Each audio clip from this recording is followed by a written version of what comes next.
spoons, but I've never heard of the wedding ring play like that. Anyway, Daniel, we are in Daniel chapter 6 today. This is part 2 of our message. I really had that plan to play. I kind of gave John some input. I don't usually do that on music, but Christine and I recently had a DVD with that song on it, and we said, when I'm in Daniel 6, that would be a great song to play. And so I was going to have it played last week, but we didn't get to the praying part. So today we're going to get to the praying part, so I thought we'd wait till this week. So anyway, Daniel chapter 6. We're going to read verses 1 through 10 in a minute, but while you're getting there, let me read this to you. Dr. Jerome Frank, professor of psychiatry at Johns Hopkins University, tells of a particular airline flight he took.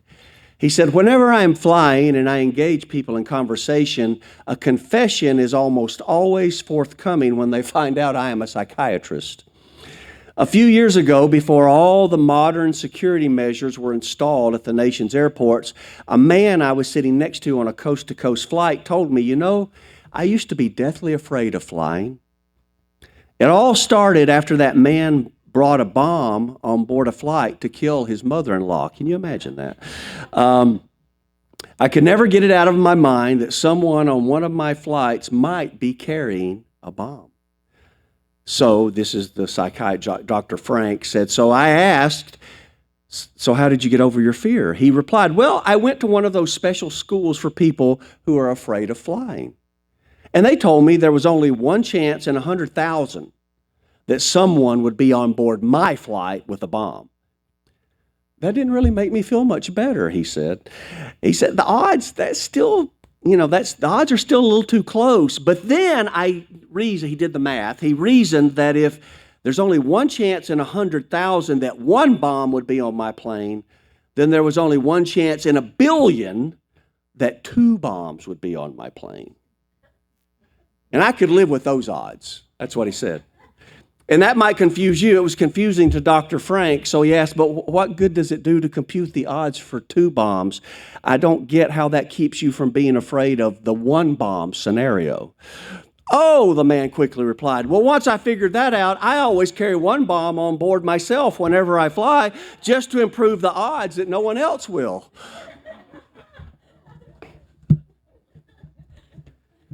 Fear can influence us to do foolish things, can it? Most of the time, when a person is truly afraid, they will feel compelled to do things they would never, ever do otherwise as a way to respond to that fear or mitigate the scenario that's making them afraid, just as our conscientious frequent flyer bomb prevention expert did.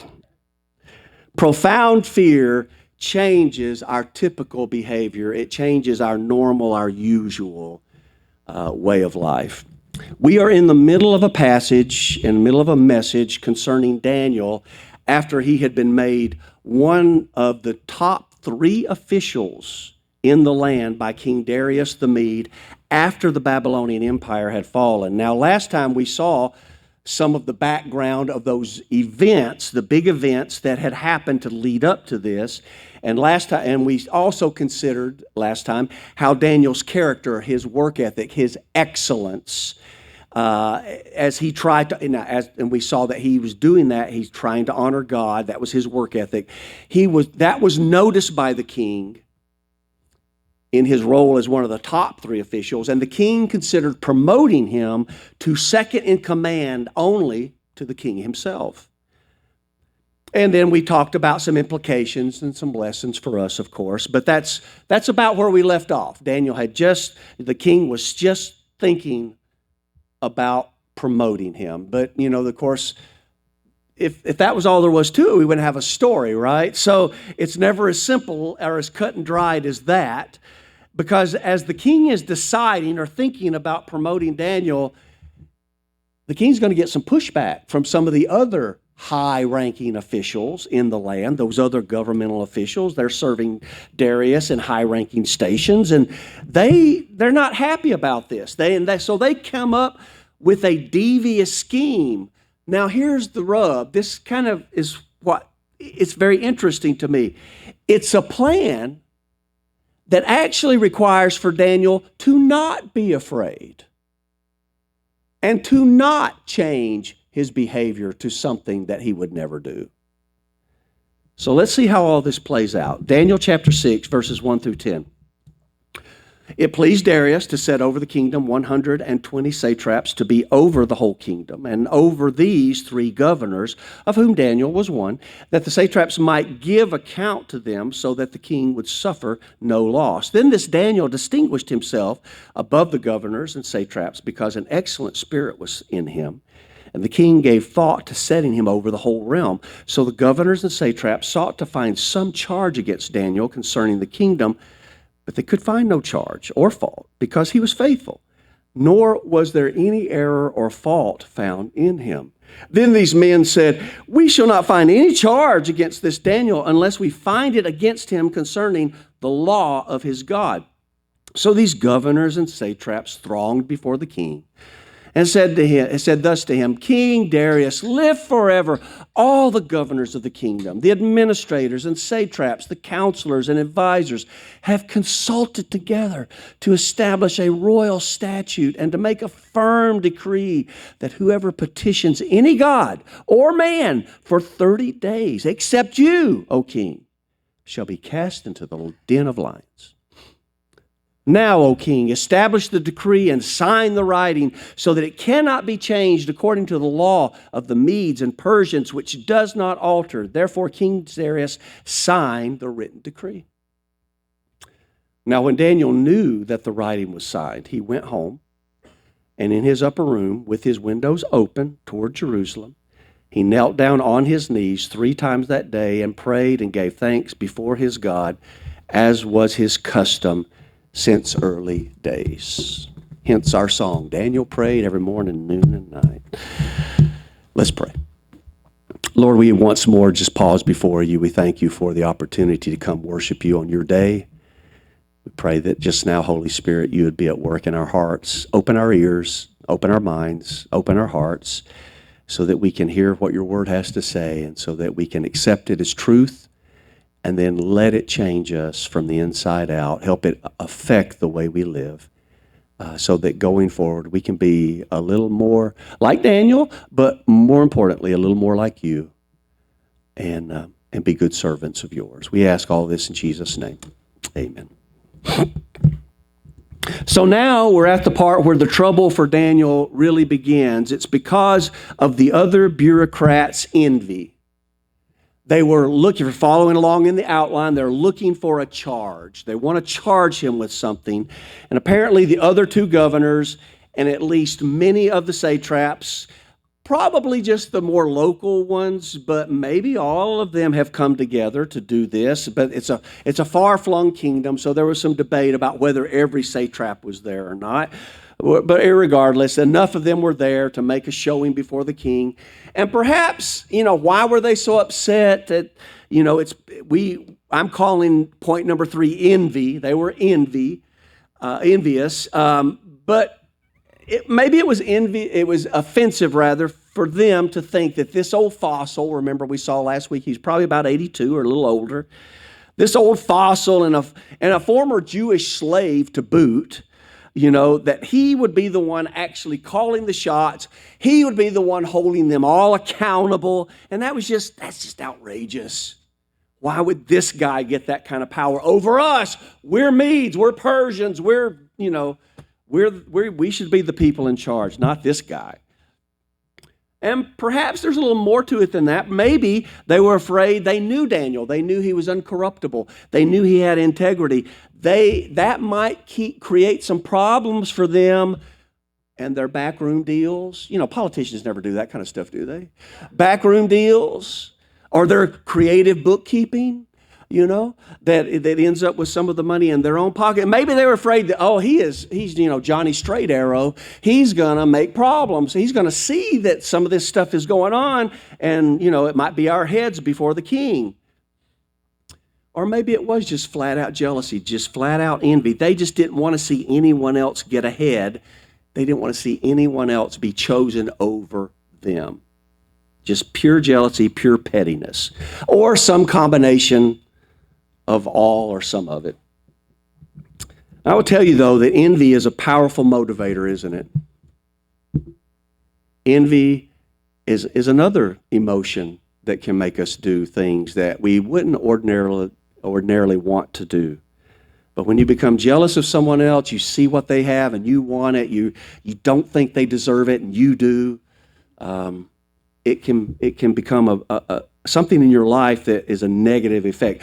I was just reading this morning in a newspaper article, someone was writing a tribute to Charlie Munger. Now, you probably haven't heard of Charlie Munger's name, but you probably have heard of Warren Buffett's name. And he's very famous. Charlie Munger was his right-hand man, and the vice chairman of Berkshire Hathaway, and so he was with Warren Buffett the whole way, I guess. And but Charlie Munger was interviewed once, and this is what he said. He said, "The world is not driven by greed.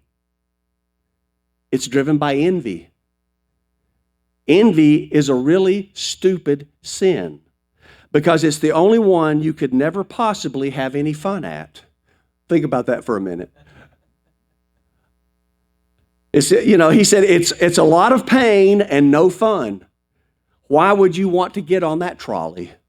That's his quotation. I don't know if he was a Christian before he passed away or not. He at least acknowledges the reality of sin, but I don't know much about his personal life. But I like that quotation because it's so true. There's a lot of truth to that. Envy can get a hold of you, and it can motivate you to do things that are less than honorable. And so it is here. Envy is what's motivating these other bureaucrats to attack Daniel. So they no doubt watched him. They ordered their subordinates to keep an eye on him. Maybe they hired some private eyes to follow him around, take pictures, all that kind of thing. You're right. They probably talked to people who had known Daniel from way back when. You know, Daniel had been in government a long time before Nebuchadnezzar went off the scene, and maybe there were still some of his former subordinates around, some of his former staff from bygone years, and so they went and talked to them. What do you know? What dirt do you know on Daniel? You know, you were around him all the time. You knew him better. That you worked with him closely. What do you know about him? They checked him out thoroughly. I have no doubt of that. And we know that because we're told they could find no way to accuse him. They could not bring any charges against him to Darius to prevent the promotion. That's what verse 4 tells us. So the governors and satraps sought to find some charge against Daniel concerning the kingdom, but they could find no charge or fault because he was faithful, nor was there any error or fault found in him. You know they looked hard.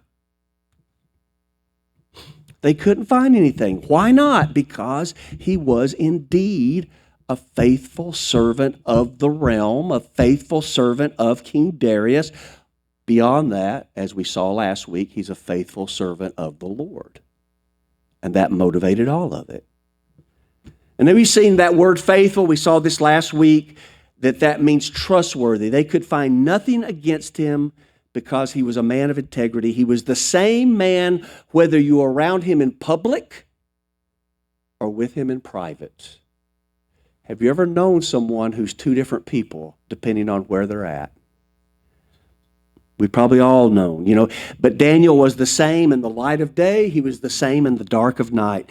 It is a disappointing thing to discover that someone who seems one way and is very admired turns out to be the opposite when they're held up to scrutiny, or when someone, unfortunately, who had been abused or mistreated by that esteemed person, that one who's been mistreated finally works up the nerve or the courage to reveal the truth. And we could talk about a lot of folks like that. Bill Cosby comes to mind. The Roman Catholic priest pedophilia scandal comes to mind. Jim Baker comes to mind, of course. Jimmy Swaggart comes to mind. We could just go on and on and on and on because there's always a scandal, isn't there? There's always something coming out about folks. And no doubt each of us personally have probably been disappointed by someone in this way. So I don't need to belabor that point. We know it happens. When a person is not genuine, though, it is revealed sooner or later. Proverbs chapter 10, verse 9 says, "He who walks with integrity walks securely, but he who perverts his way will become known." It comes out sooner or later. Truth will out.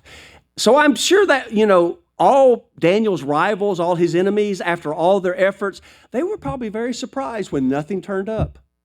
There's nothing to find. Nothing was discovered that they could use to attack him.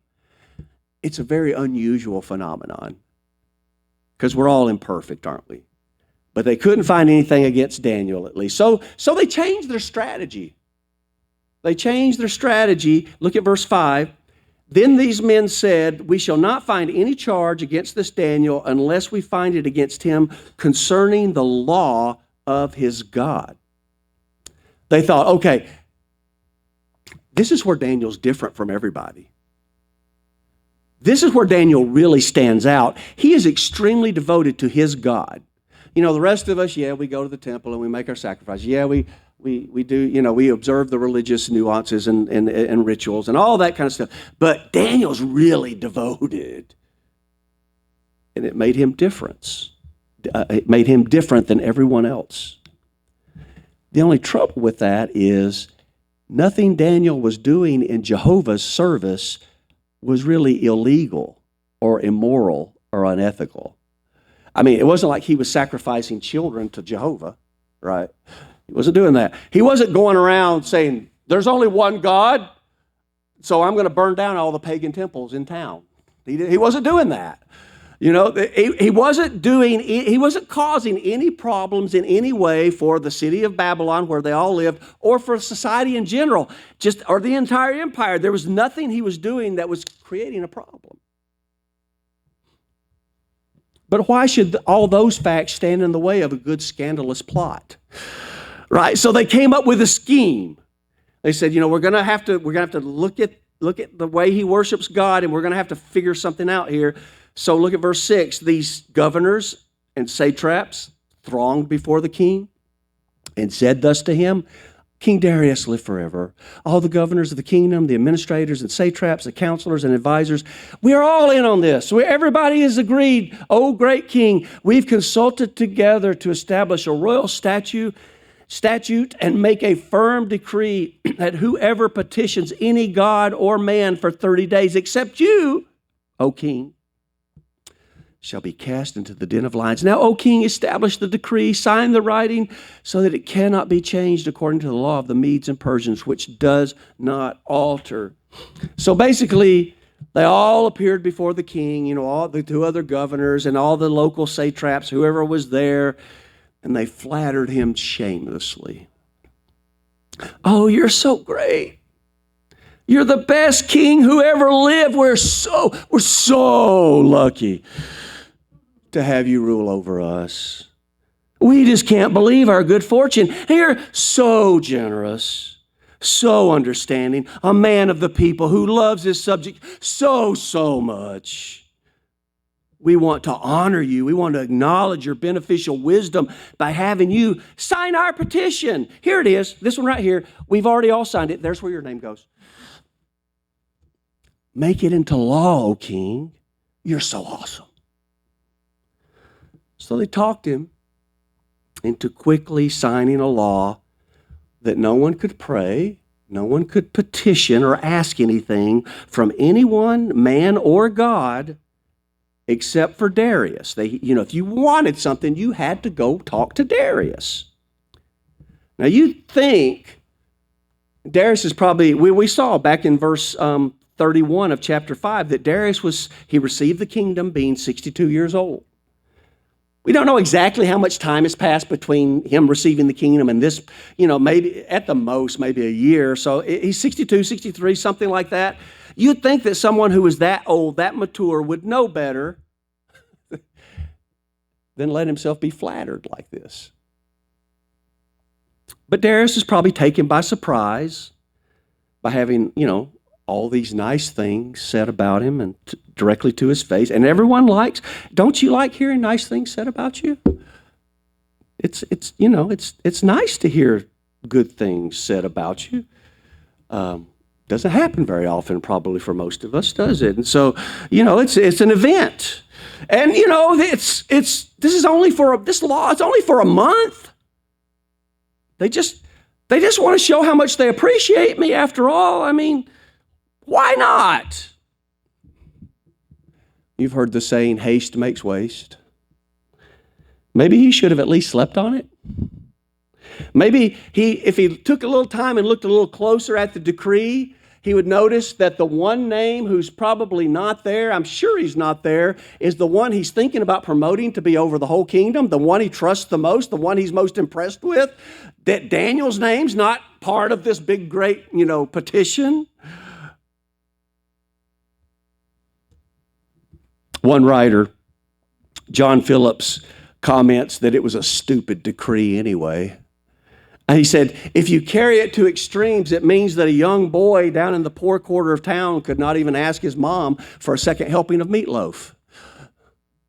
You can't ask anybody for anything except Darius. And, if you're Darius, you think about it a little bit, Darius said, why would I want everybody coming to me? It doesn't make sense. It is pretty dumb.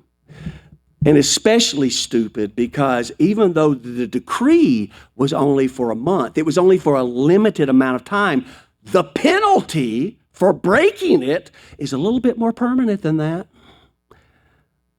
Because whoever did break it would be thrown into the lion's den. Now that raised the question I think maybe some of you might have in your head, and I thought I'd digress just for a second or two to answer it, try to answer it. You might say, why is there a den of lions in the city of Babylon? Why is that just sitting there, why is there a pit in the city somewhere with a bunch of lions in the bottom of it? A cave of some sort. We don't know a lot about that. Maybe there's always been one. Maybe it was something introduced by the Medo-Persians when they took over. We just don't know for sure if the Babylonians would have had one, or is it a newer thing. But why would it be there? I guess for occasions like this, when it's too much trouble to set up a big burning fiery blast furnace type thing. It's just too much trouble. We can just throw it. We go to plan B. We'll throw them in the lion's den for capital punishment. Some writers, like Leon Wood, for instance, suggest that when it's not being used as a means of capital punishment, it doubled as a zoo of sorts, and people could walk around the edges of the pit and hopefully there's a restraining rail there or something, but they can look over and observe the lions. We have zoos. We understand why people would be interested in that. Hopefully the human bones and remains are not too visible to the children as they're watching the lions. But anyway, so that's what I could find out about that. But beyond that, beyond all this, we're told, and I'm talking now about Darius's foolishness and signing the law. Not only is the penalty permanent, but the laws of the Medes and Persians did not alter. In other words, they could not easily be changed. And the bureaucrats, they all acknowledged that, didn't they? They mentioned that. The law of the Medes and Persians, which do not change. And here's another just sidetrack kind of thing. Here's a big difference again between Babylon and Medo-Persia. And I brought this back up when we were talking about that image in chapter 2, the gold head and the silver shoulders and arms and chest, and that, which represent Medo-Persia. Why was there a different quality? Well, Babylon was ruled by a king who had absolute power. Nebuchadnezzar was that head of gold. And what he said was the law. He was the law. Medo-Persia is ruled more by the laws that were decreed and put in place. In other words, the rulers of the Medo-Persian Empire did not have absolute power. Now it was close. Don't get me wrong. They had, the kings did whatever they kind of wanted to, but when it came to the law, they did. We're going to see an example of. As we keep going in the chapter, we're going to see that demonstrated. If a law was passed and duly signed by the king, he couldn't just turn around and break it himself. He couldn't just say, nope, it's no good anymore. I'm delegitimizing that law. That's not what the Medo-Persians did.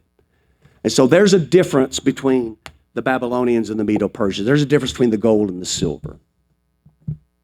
So knowing all of that, understanding that, again, he's not in his 20s. You know, he's not a young, foolish ruler. He's mature. That should have made Darius a little more cautious about putting into effect anything involving the potential loss of life. But perhaps, you know, these limitations he had on his power, maybe that even made him more vulnerable to flattery. I don't know. Either way, he blew it. In verse 9, we see, therefore, King Darius signed the written decree. But once again, what I really want to pull our attention back to, what a testimony of and for Daniel. We can draw at least two things from this sequence of events involving Daniel's rivals. First of all, Daniel was not hiding his worship of Jehovah God, was he? He was not. People knew where he stood. They knew who he worshiped. They could not find any dirt on him, but they could find his devotion to the Lord quite easily. And number two, he was so faithful in that devotion, in his worship, they referred to his activity of him worshiping his Lord, his practices, his spiritual disciplines that he practiced. They saw that, they characterized that back down in verse 5 as he was practicing the law of his God. In other words, it was so firm in his life, it was like a law to him. And furthermore, evidently, they fully believed that no matter what laws, man's laws were passed, no matter what the penalty might be, Daniel would continue practicing his God's law, his devotion to his God, no matter what. They had to think that, otherwise, if they thought he was going to not do what we're going to see in a minute that he did, why would they go to all the trouble of flattering? They must have almost choked on their words as they were flattering Darius. You know, why would we do all that? That would be embarrassing if we didn't think it would really work. Let me ask us a question. Do those around you know that you're a professing Christian? Is your faith in God easy to spot? I hope it's hard to find dirt on you, but I hope it's easy to find devotion in you. Are we open about our faith? Are we so regular and consistent in our service to God that people can count on it? They would anticipate that we will always be involved in the practice of our faith? Or let me put it a different way. Let me turn it around a little bit. Are people surprised if they call you and find out you're at church? Oh, I'm sorry. I didn't think you'd be at church this morning. I didn't know you were a churchgoer. When did that start? I hope you don't get calls like that. I want people to know, as far as I'm concerned, I want people to know, you might as well not even try to call Brent on Sunday morning or Wednesday night. He's not going to be available. I mean, you know, I might respond to a quick text. I don't know, but I'm not, you know, he's not going to be available to talk for 30 minutes or an hour. You know, people, I want that to be something they understand. I'm going to be otherwise engaged. It goes way beyond just attending public worship, of course. We're about to see that in a moment. But the point is, Daniel is so consistently regular in his dedication to God and God's ways. It was easy to notice. It was such an inherent part of his life. No human law could undo it. And that's why his enemies thought, yeah, we've got him now. Darius signed it. We got him now. And so the plan is laid. The decree is signed. And now we see Daniel's courageous example. That's point number 4 as you're following along in the bulletin, example. And the first word there is relenting. His relenting was, or you could maybe, what is the other word that I possibly, rationalization. You could, rationalizing, possibly ruminated. Who knows what ruminated means? It just means considered or thought. I apologize, I needed an R word to keep the outline flowing. So did Daniel, so look at verse 10. Now when Daniel knew, let's stop there, when he knew that the writing was signed. When Daniel knew that the writing, now we could talk about that for a moment. When did he find out that all this was going on between the officials and the king? Why, did he know while it was happening? Or only after it was all completed? I mean, was he perhaps even in the throne room while they were all flattering, but he couldn't say anything because court decorum prevented him from speaking against it if Darius didn't ask for his, direct participation or advice? We don't know. When did Daniel find out all this was happening? We don't know. We're only told here that at some point the deal was done and Daniel became fully aware that this new decree is now in effect. And when that knowledge came to him and he understood the ramifications of it, we have to wonder if Daniel considered, if he ruminated, relenting from his strict regimen, his usual routines, that he thought about changing his behavior for just 30 days. It would be easy to rationalize it, right? Like the king. It's only for a month. I'll just let my daily devotions lapse for 30 days. I mean, I've been doing this for years. I deserve a month off. Or, this would be even easier to do. He could have decided just to make his private devotions to God really private and personal, so that no one could actually witness him breaking the king's law. Just close the windows. Use the shutters, man. Just do it behind closed doors. Don't let people know what you're doing.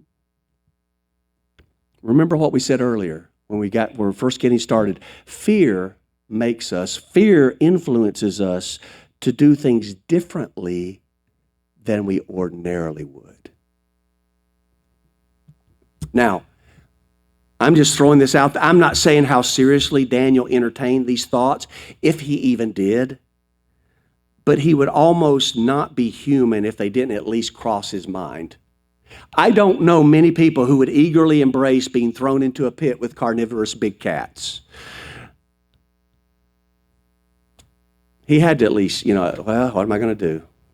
At least say that. Why don't. So we can only speculate about those kinds of things, that, the things that went through his mind. But what we do know for sure is what he actually did. Look at the rest of verse 10. Let's read the whole thing. Now, when Daniel knew that the writing was signed, he went home, and in his upper room, with his windows open toward Jerusalem, he knelt down on his knees 3 times that day and prayed and gave thanks before his God, as was his custom since early days. He did not change. His regimen was retained. Again, if you're following along in the outline, his regimen or his routine was retained. He did not change his regular routine. And of course, that does reveal some of his mindset, doesn't it? He's not going to let some law of some man somewhere change his devotion and his worship of God. Now, maybe his age and his experience was an advantage in this case.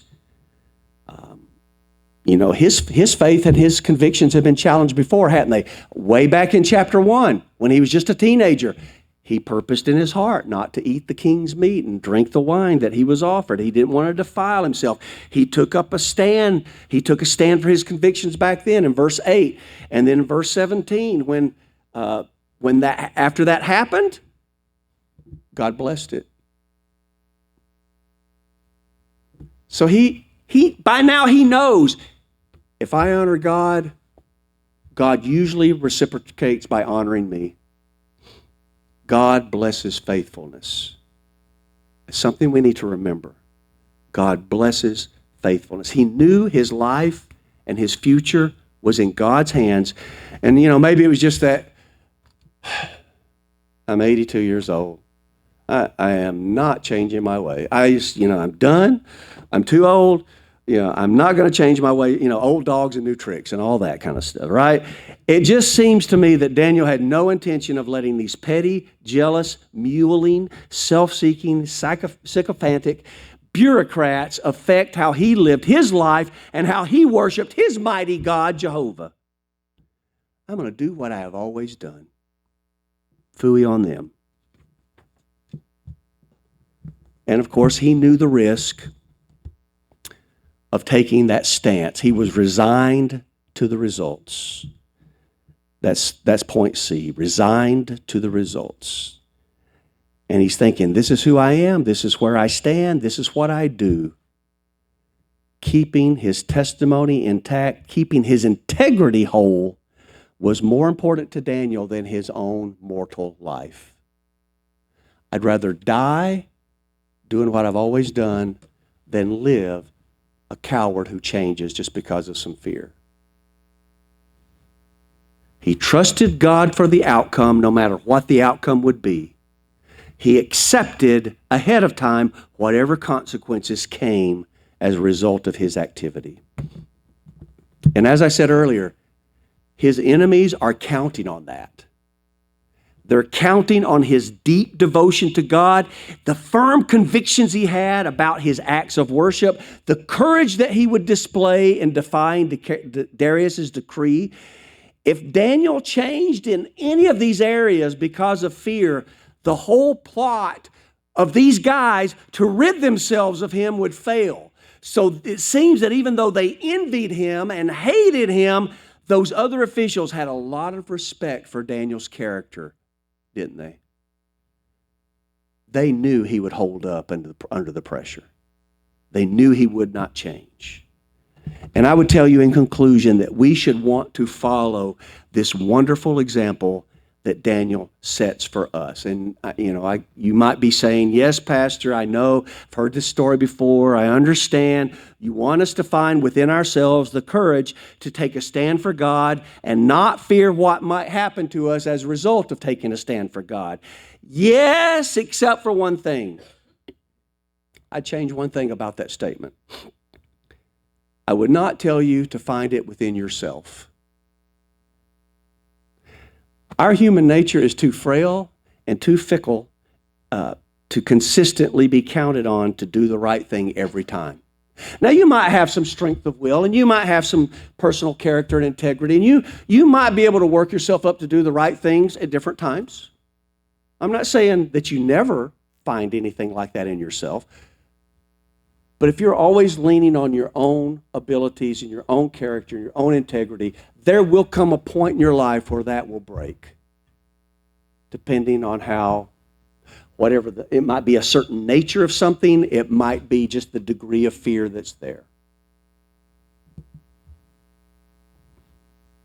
We won't be able to do the right thing every time.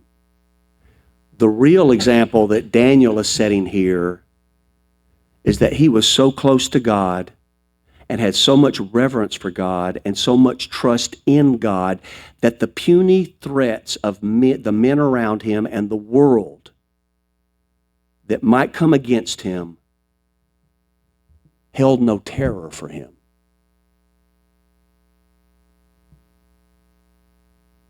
You see, it's not a matter of working yourself up emotionally. Somehow, I want to be a hero for God. It's really more a matter of fully comprehending the truth of things. That God is.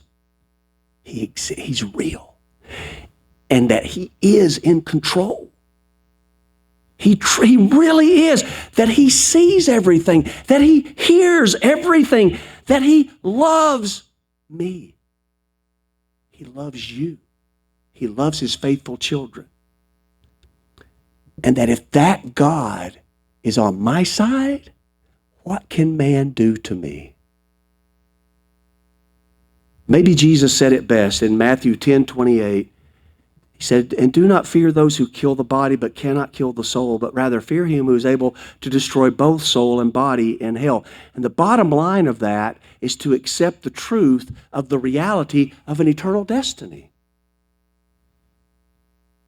This life is not all there is, and it's short at that.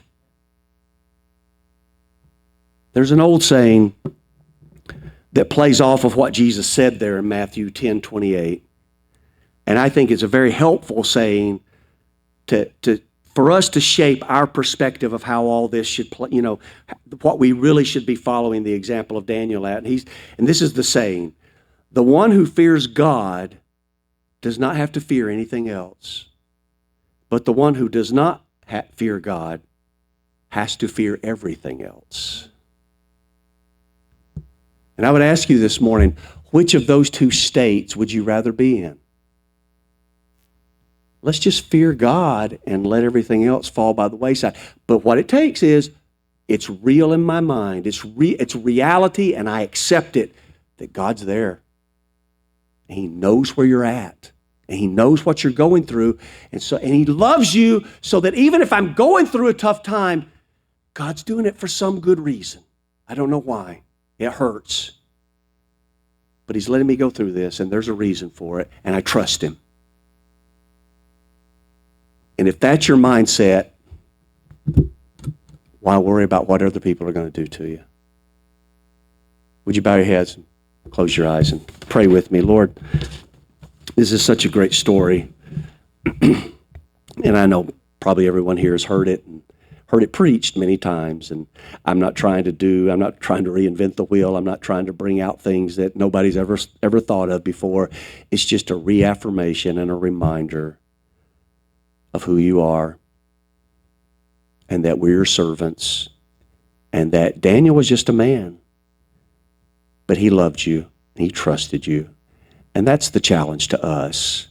We just need to grow in our love. We need to grow in our trust. We need to keep walking with you and not let fear of man or of the world or of the devil or of anything else, any fear in this life, help us to realize that you will take care.